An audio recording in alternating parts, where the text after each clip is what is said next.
Paldo si Jordan Clarkson sa championship. Pangako niya para sa mga Pinoy, tara kwentuhan. Isa na ngang ganap na NBA champion ngayon ang first ever Pinoy champion na si Jordan Clarkson, mga idol, matapos masungkit ito ng Knicks versus Spurs sa Game 5 ng NBA Finals. At dahil sa championship na ito, paldo ngayon si kabayan Jordan Clarkson. May bonus kasi ang New York sa bawat player dahil sa kanilang pagiging hari sa basketball world.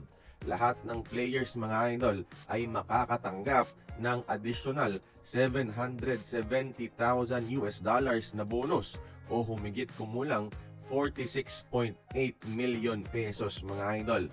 Napakalaking halaga, mga idol, life-changing money, ika nga. Matatandaan na nasa veteran minimum contract lang si JC sa Knicks ngayon na $3.6 million. 21% ng kanyang sahod ngayon ang halaga ng matatanggap niyang bonus, mga idol.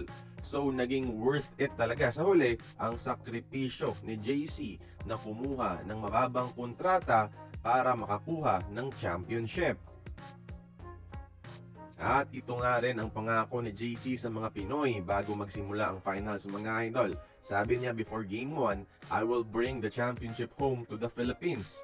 And safe to say, tinupad na ng ating Gilas superstar ang kanyang pangako sa mga Pinoy fans. May isang NBA championship trophy na nakaukit para sa bansang Pilipinas. Limited minutes man si JC pero big time impact pa rin sa loob ng court.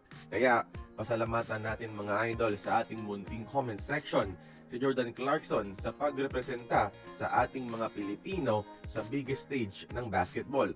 Proud Filipino si JC, congratulations sa iyo, and thank you so much, Jordan Clarkson. Kaya kayo, mga idol, join the conversation, magkomento lamang sa ibaba.